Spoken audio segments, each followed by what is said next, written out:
fur et à mesure de mes projets, je me suis rendu compte que le fil rouge, c'était d'amener la nature à la maison. Et du coup, ça m'a permis d'étudier aussi d'autres façons de produire les objets qui nous entourent. Donc à cette époque-là, c'était les mobiliers. Et donc, ça m'a amené à découvrir le matériau à base de champignons. Ça a été une révélation pour moi parce qu'en fait, ça change totalement notre processus de production d'objets. Donc, au lieu d'extraire la matière fossile, on va plutôt faire pousser nos objets sur son balcon. Alors, est-ce que tu peux nous expliquer ce qu'on voit à l'image donc on te voit en photo avec... Voilà. Donc, mon premier job, ça a été ça. Donc, j'ai travaillé 3 ans à Bruxelles dans une champignonnière.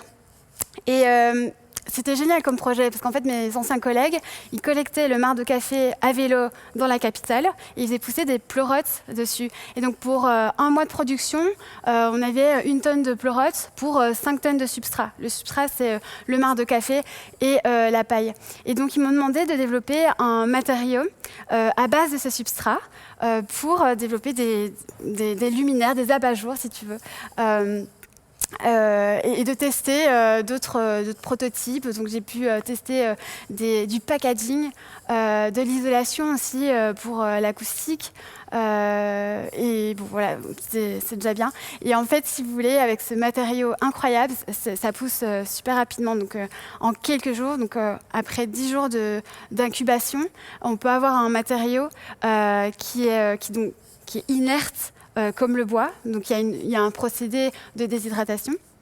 Et donc on peut obtenir des propriétés techniques qui se rapprochent du polystyrène expansé ou du bois avec des post-traitements. Donc c'est assez fascinant. Et d'ailleurs, l'année passée, on a pu tourner un film qui s'appelle The Wave of Change, où on me voit réparer une planche de surf avec du matériel de champignon. Donc c'est super solide, c'est génial. Donc comment tu es passée des champignons à exploratrice? Voilà, j'y viens. Du coup, j'ai découvert Nomades des mers à travers leur série télévisée, une série documentaire sur Arte. Et donc c'est là où j'ai découvert le bateau avec tous ces petits systèmes. Il y avait un système d'hydroponie, un système de ferme de spiruline, une ferme à grillons, tout ça sur le bateau. Et je me suis dit, waouh, là, il y a quelque chose. Ça fait écho avec mes projets d'école. Et du coup, je les ai contactés. Et donc, à cette époque-là, j'étais dans l'optique de créer un réseau, une communauté low-tech à Bruxelles, vu que je faisais partie des acteurs low-tech de la région. Et 1 an après, en fait, l'équipage du Nomades des mers m'a contacté pour les aider à étudier les matériaux biosourcés à San Francisco, donc toujours dans le cadre de la série documentaire Nomades des mers pour la saison 2 pour Arte. Et donc c'est comme ça que j'ai découvert que je suis rentrée dans le projet. J'ai passé 5 semaines de tournage avec eux et depuis, je suis restée. Et donc, j'ai évoqué en introduction ce concept de low-tech. Et donc, tu viens de parler un peu du Nomade des mers. Mais est-ce que tu peux nous expliquer un petit peu plus ce que c'est que ce concept de low-tech et le Nomade des mers? Qu'est-ce que c'est? Qu'est-ce qui s'y passe? Comment ça se déroule? Alors, dans le Low-Tech Lab, il y a le low-tech. Pour moi, c'est des inventions et des savoir-faire qui sont utiles, accessibles et durables. Donc utiles parce qu'elles répondent à des besoins de base comme l'accès à l'alimentation, l'accès à l'énergie, l'accès à l'habitat, aux matériaux, aux outils, enfin bref, tout ce qui est utile. C'est accessible, donc c'est facilement reproduisible. C'est aussi facilement réparable et on peut faire ça partout.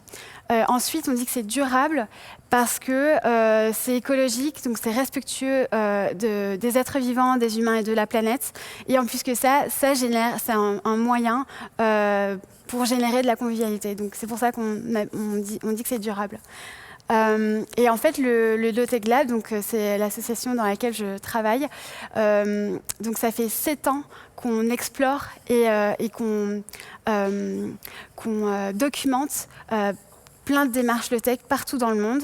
Donc, nous, on a fait le tour du monde. Et puis, on a des collègues aussi qui travaillent en France. Et puis, il y a de plus en plus de communautés Low Tech Lab qui éclosent, notamment au Low Tech Lab, Luxembourg. Au Luxembourg, exactement.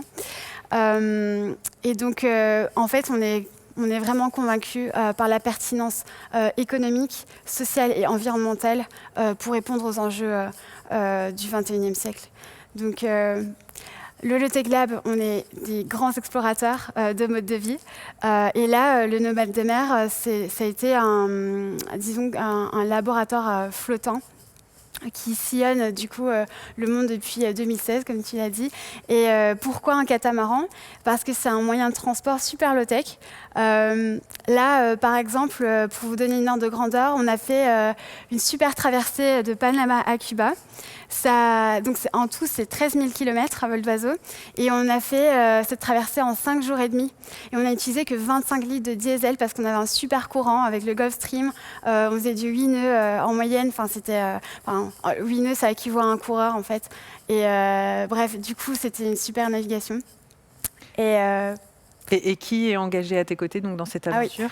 Alors, donc il y a Corentin de Châtel-Perron qui est l'initiateur du Low Tech Lab. C'est aussi le capitaine du bateau.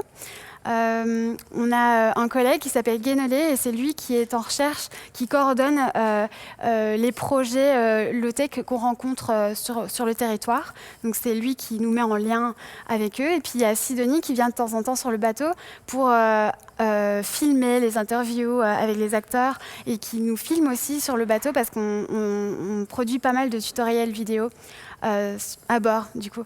Et puis il y a moi, je suis arrivée il y a 2 ans.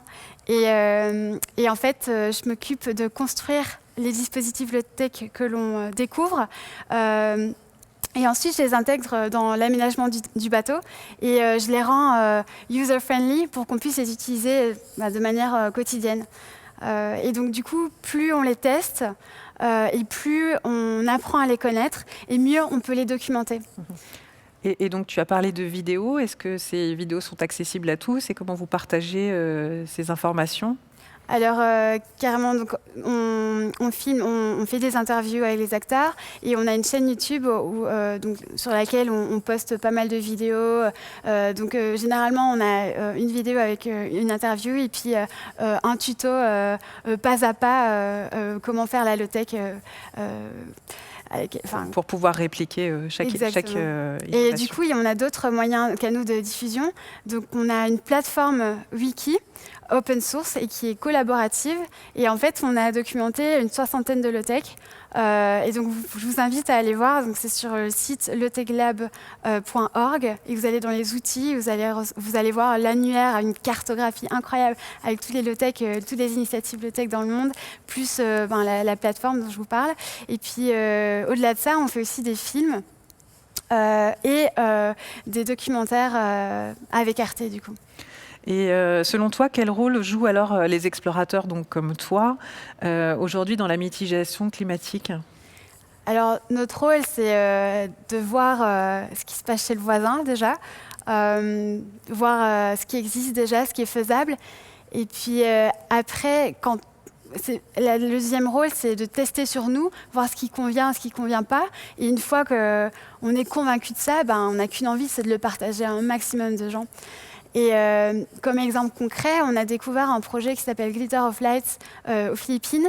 Et en fait, c'est une association qui recycle les batteries d'ordinateurs portables. Et donc, du coup, dans cette batterie, il y a plusieurs piles, il y en a 8 ou 12.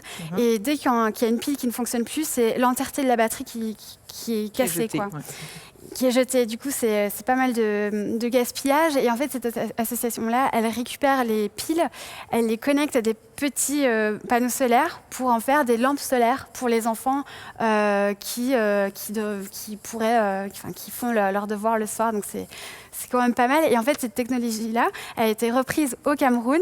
Donc, il y a un Low Tech Lab Cameroun qui est là, qui s'est créé depuis peu. Et ils utilisent cette technologie-là pour créer des lampadaires dans le quartier. Donc, ce qui est super chouette, c'est qu'on découvre quelque chose, une invention, et en fait, elle peut être répliquée ailleurs, de l'autre côté du globe. Et voilà, c'est comme ça qu'on peut s'entraider. C'est la collaboration et le partage. Exactement. Et quels sont tes drivers? Qu'est-ce qui te pousse, toi, à mener ces initiatives? Je vais parler pour moi et je pense pour toute l'équipe du Low-Tech Lab. On a simplement envie de vivre dans un futur cool à vivre, un futur désirable et convivial. Et du coup, cette image, je pense elle nous fait faire des choix. Et donc l'idée, c'est de nous booster, d'agir en fait tant qu'il est encore temps, et de tester des choses, d'expérimenter pour aller vers ce rêve commun de futur désirable. Et quel est le dernier exemple qui t'a vraiment fait vibrer, que tu voudrais nous partager? Alors, moi, ce que j'ai adoré sur le Nomade des mers, c'est pas une low-tech en particulier, mais c'est la combinaison de toutes ces low-tech ensemble. Par exemple, on a des toilettes sèches sur le bateau. Et on a des larves de mouches soldats noirs qui sont incroyables. On a découvert ça en Malaisie. Et en fait, ces larves, elles dégradent le compost à une vitesse incroyable. Et donc, du coup, l'association qu'on a été voir, ils récupèrent plus ou moins 170 000 tonnes de déchets organiques par jour. Et donc, les larves dégradent ce compost. Et les larves, ensuite, sont récupérées et déshydratées comme protéines animales. Donc, on peut les donner aux poissons ou aux poules. Et donc, en plus de ça, donc on a un élevage de mouches sur le bateau. Donc le compost de toilette sèche, on le donne aux mouches. Ensuite, elles nous donnent un super compost. Et ce compost, on va le réutiliser pour faire du biogaz. Alors, on a tout un système, un biodigesteur qu'on appelle ça. On va filtrer, on va récupérer le méthane et on va la stocker dans une bonbonne qu'on va mettre dans notre gazinière. Donc, si vous faites le lien avec 1 kilo de compost, on peut faire 5 minutes de gaz pour cuisiner ou pour faire bouillir de l'eau. Donc, on est trop contents. Et en fait, c'est ce genre de combinaison qu'on a sur le bateau moi, ça me passionne et je trouve que c'est des super innovations en fait, de pouvoir les mettre ensemble. Oui, on voit bien ici que vous réinventez sur le Nomade des mers et tout votre réseau low-tech le monde des innovations. Et on voit aussi qu'on doit devenir peut-être un peu plus frugal dans les exemples que tu nous donnes, avec cette pression accrue sur l'accès aux ressources. Qu'est-ce que tu penses? Tu penses que les low-tech, comment ça va se développer? Parce que là, on voit bien qu'il y a différents réseaux dont tu nous parles. Et comment tu imagines l'avenir? Alors, c'est vrai que certaines low-tech, on les a testées sur notre démonstrateur sur le Nomade des mers à vraiment petite échelle. Mais il y a certaines low-tech qui sont plus efficaces, plus efficientes à échelle communautaire, voire de quartier ou de ville. Et donc, par exemple, pour revenir aux toilettes sèches, on a découvert un projet qui s'appelle La Fuminerie et du coup, il crée des toilettes sèches et installe ces toilettes chez les habitants. Et ensuite, ils vont collecter à vélo les excrétas et ensuite, ils vont les donner à des acteurs qui vont revaloriser les urines séparément et puis les matières fécales.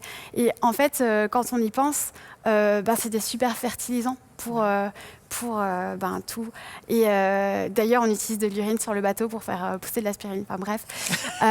Et donc, ça, tu nous expliqueras après, peut-être. Je vous expliquerai. C'est génial. Et bref, tout ça pour vous dire, ma petite parenthèse, que désolée pour le terme, mais il faut qu'on arrête de chier dans l'eau potable. D'ailleurs, au Guatemala, tu montrais une photo tout à l'heure. C'est un super projet qui s'appelle Ecofiltro. C'est un projet Bicorp. Il faut savoir que selon l'OMS, il y a encore 3,5 milliards de personnes qui meurent par an à cause de l'eau non potable en fait. Et ce qui se passe dans cette structure, c'est qu'ils ont une technique géniale qui réplique le procédé naturel de filtration de l'eau. Donc, si vous voulez, sur un dénivelé de 1000 mètres, plus ou moins, l'eau peut être filtrée. Et là, sur quelques centimètres de céramique, donc ils font des pots avec juste de l'argile, de la sciure de bois et un peu d'eau. Ils font des pots, ils les mettent au four. La sciure de bois, elle est un peu carbonisée. Du coup, ça fait un espèce de surface poreuse pour justement stopper tout ce qui est antibactérien, pathogène et et toutes les matières en suspension dans l'eau. Et ça marche super bien. Donc, vous mettez le pot dans un contenant un peu plus large, vous mettez de l'eau dedans, et en fait, l'eau est filtrée par gravité. Donc, c'est hyper simple. Et en fait, cette compagnie-là, elle ne s'arrête pas là. Donc, en gros, elles vont partager leur innovation. Et ensuite, elles vont aussi partager leur modèle économique. Donc là, dans le monde, il y a 62 usines comme ça, dans 39 pays différents.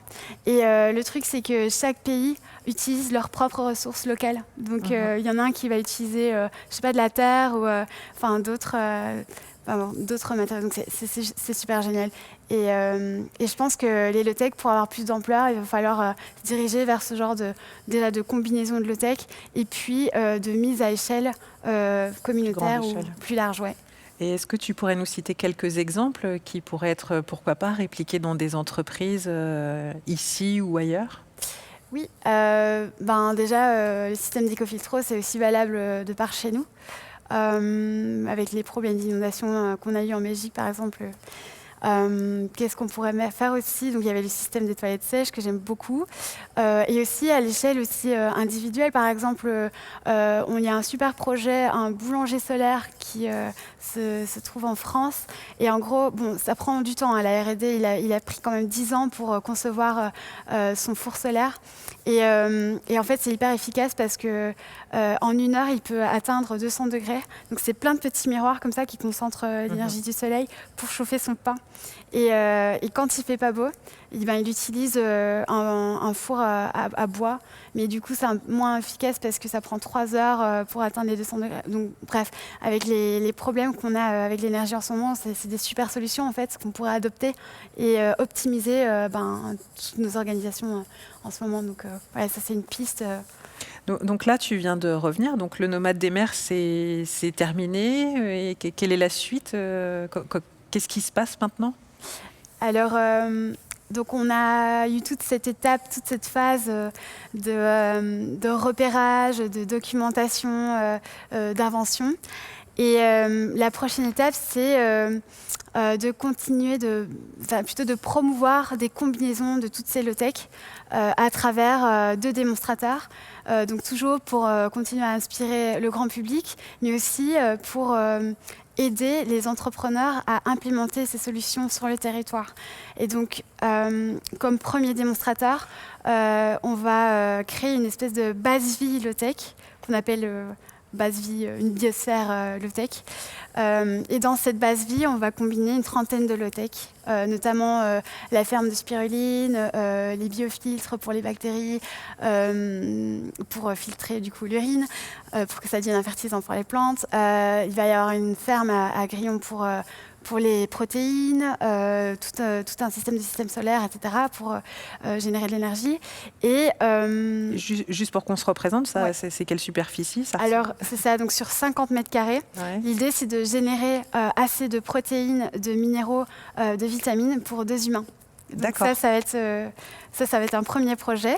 Ensuite, comme deuxième démonstrateur, c'est reprendre tout cet écosystème et l'adapter à une échelle du coup communautaire ou à l'échelle d'un quartier dans la ville de Concarneau, en impliquant les habitants.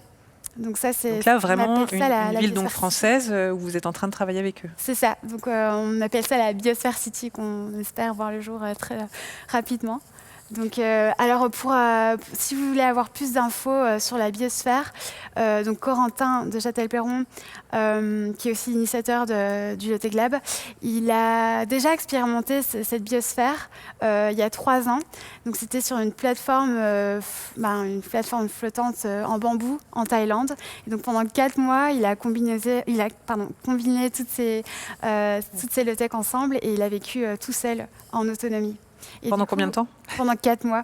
Okay. Et du coup, il a fait un film qui sort le 28 octobre sur Arte. Je vous invite vraiment à le voir. Il a aussi écrit un bouquin qui va sortir. C'est la maison, l'édition Arto, un truc comme ça, je pense. Donc voilà, Et sur la ville de Concarneau, donc là, toi, tu y vas y aller, là, c'est ça? Oui, c'est ça. Donc là, au programme, je vais vivre quelques mois à Concarneau auprès des collègues. Ça va faire du bien. Et puis, on va commencer le prototypage et l'élaboration de la structure de la base vie. Et donc, par rapport à ton parcours, j'imagine ou je pense que les messages que tu fais passer aujourd'hui peuvent parler beaucoup aux jeunes générations qui s'intéressent beaucoup au changement climatique. Quel serait le message que tu souhaiterais leur faire passer ou qu'est-ce que tu souhaiterais partager avec eux par rapport à ton parcours? Alors, je pense qu'aujourd'hui, il est plus que temps d'allier l'utile à l'agréable. Et donc, si vous êtes amené à voyager, je pense que ce serait quand même intéressant de faire ça avec le filtre, le prisme d'Elotech, parce qu'en fait, vous allez découvrir des projets incroyables au fin fond de la campagne, et vous allez rencontrer des gens fabuleux aussi, vraiment riches et super intéressants. Et bref, moi, mon conseil, c'est allez-y, explorez, allez-y tant qu'il est encore temps. Et puis aussi, si vous voulez faire partie de l'aventure low-tech, on a une énorme cartographie dont je vous parlais tout à l'heure. Et on a un programme aussi de Low-Tech Explorer. Donc on invite les jeunes et les moins jeunes à cartographier, à tester, à aller voir des projets et tester sur soi. Donc en plateforme collaborative. C'est ça. Et du coup, implémenter cette plateforme et même cette cartographie. Et puis voilà, et puis pour ceux qui ne voyagent pas, il y a aussi toujours moyen de faire des low-tech tours dans sa région pour découvrir, voir ce qui se passe, les savoir-faire ancestraux de par chez nous. Et puis il y a aussi les communautés low-tech lab qui sont en train de se créer un peu partout. Donc, Et juste une dernière question par rapport à certains stéréotypes qu'on pourrait avoir, puisqu'on parle de low-tech et que tu as parlé de beaucoup de choses autour de l'urine, des champignons. On pourrait penser que c'est un peu revenir en arrière. Et comment vous combinez ce qui est low avec ce qui est high? Parce que finalement, c'est pas un retour en arrière sur certaines choses, c'est vraiment une bonne combinaison de notre mode de vie d'aujourd'hui et de choses qui finalement sont beaucoup plus frugales. Disons que j'ai eu trop de la chance de vivre 2 ans sur le bateau parce qu'en fait, sous contrainte, on a dû être créatif et essayer d'avoir un mode de vie plus ou moins normal. Et en fait, on s'est attaché avec nos êtres vivants sur le bateau, donc nos larves de mouche, on les adore. Au début, on était vraiment dégoûtés, mais en fait, c'est comme moi quand je suis revenue à Paris dernièrement, j'ai vu une femme en train d'enlever une crotte de chien sur le trottoir. Mais en fait, je me rends compte que c'est la même chose quand on s'attache avec les êtres vivants avec qui on partage nos vies tous les jours. Et pareil pour nos crayons, il y a un petit souci, on les mange plus parce qu'on les aime trop. Et pendant nos navigations, c'était super chouette parce qu'on les entendait chanter et du coup, on s'était cru en Méditerranée. Enfin bref, toute une histoire. Et donc, l'idée, c'est de se reconnecter en fait avec la nature, avec ce qui est autour de nous. Et puis oui, j'ai oublié la question. Non, la question, c'était la combinaison entre low-tech et high-tech et le monde d'aujourd'hui. Comment vous arrivez à... Je pense que on n'arrivera pas sans la high-tech non plus d'avancer. L'un n'empêche pas l'autre. Mais si on pouvait réutiliser tous les savoir-faire, toutes les connaissances qu'on a, mais pour le bien commun et les utiliser vraiment à bon escient pour des super... pour juste le bien commun, quoi, ce serait déjà pas mal. Et je pense que même les low-tech, par exemple le système d'hydroponie dont je vous parle, c'est un système qui a été créé pour la NASA. Donc pourquoi ne pas récupérer toutes ces inventions incroyables mais pour vivre sur Terre, quoi, et donc, vous avez déjà ce genre de collaboration? Alors, pas encore, mais c'est en train de venir. Je ne m'avance pas trop là-dessus. Je n'ai pas posé la question. Est-ce que tu souhaiterais partager un dernier message sur ton aventure? Oui, alors je vous invite vraiment à faire par vous-même. N'attendez pas des structures étatiques ou même des entreprises, des produits, n'attendez pas d'eux, faites ça par vous-même, testez, perdez-vous sur la plateforme Lotech, sur la plateforme Wiki, parce qu'il y a énormément de solutions, elles sont là sur un plateau d'argent, et on ne peut pas mieux vulgariser que ça. Donc franchement, c'est des tutos pas à pas, c'est accessible à tout le monde, et je vous invite vraiment à découvrir toutes ces belles solutions qui peuvent vraiment faire du bien à tout le monde. Donc ça, nous, on peut les partager donc avec les entreprises avec qui on collabore au quotidien. Oui, carrément, avec plaisir. Et donc, tu as parlé aussi de beaucoup de ressources vidéographiques que vous avez faites. Ça aussi, tout est en accès libre, on peut y avoir accès. Alors, accès libre, il y a The Wave of Change qui est sur YouTube. Donc ça, c'est le film qui tourne depuis tout à l'heure. Donc on a enlevé le son, mais ça vaut le coup de le regarder avec le son. Et puis oui, il y a la série documentaire qui passe de temps en temps sur Arte. On essaye de mettre en push. Si jamais il y a des hackers, on est vraiment prêt pour que vous mettiez les épisodes sur YouTube. Bon, bref, parce que là, on est difficile à... Ils sont difficiles d'accès. Ils sont difficiles d'accès en ce moment, donc voilà. Quoi d'autre? Les tutoriels sont sur YouTube. Allez les voir, ils sont vraiment bien faits. On explique vraiment tout ce qu'on a découvert sur le bateau, les écosystèmes. On a tout un épisode sur zéro déchet, comment est-ce qu'on gère notre nourriture à bord, parce qu'on n'a pas de frigo aussi. Et donc, on a tout plein de systèmes pour stocker la nourriture, notamment le garde-manger. En fait, on a découvert qu'on n'a pas besoin de frigo. C'est une aberration énergétique en plus. Bref, pas vraiment, mais... Enfin bref, je voulais juste dire que, par exemple, le garde-manger, tout le monde peut le faire à la maison. En fait, on a découvert que chaque fruit et légume avait une ambiance de stockage bien définie. Par exemple, les tubercules, les carottes, patates, etc. Il suffit de les mettre dans un bac à sable à la verticale, dans l'ombre, et ça se conserve super bien. Beaucoup mieux que dans un frigo. Ouais, voilà. Donc voilà, si jamais je dois vivre dans un appart ou quoi, je vais réduire mon frigo juste pour mettre des bières et puis c'est tout, quoi. Mais enfin voilà, il y a plein de choses comme ça, et c'est trop bien d'avoir cette approche de tech, parce que ça nous fait vraiment comprendre, décortiquer tout, déconstruire des choses, et comprendre qu'en fait il y a pas mal d'aberrations énergétiques, et qu'il y a des choses qu'on fait mais en fait qui ne sont plus valables aujourd'hui à l'heure actuelle. Donc merci Caroline, merci beaucoup pour ce partage d'expérience qui, je l'espère, a pu vous inspirer tous ici dans la salle et aussi à distance. Merci aussi de partager ce travail, mais aussi d'être sur le terrain d'exploration, de rendre ces tutoriels, ces expériences accessibles à tous. Et tu viens de nous citer tous les moyens de pouvoir les trouver et les identifier. Je pense qu'avec justement tout ce qui est high-tech, on y a assez facilement accès. Donc on verra si Arte peut partager mieux. Et donc, il nous appartient à nous tous, donc citoyens, entreprises, de nous approprier dorénavant ces solutions et d'y réfléchir peut-être un peu plus, de les tester. Et ça, nous, on aime bien IMS, donc on va regarder si on peut implémenter des toilettes sèches dans toutes nos entreprises membres. Du coup, n'hésitez pas à réagir avec le hashtag LSF 2021 pour voir qui sera la première entreprise à pouvoir mettre ça en place. Merci beaucoup, Caroline. Merci.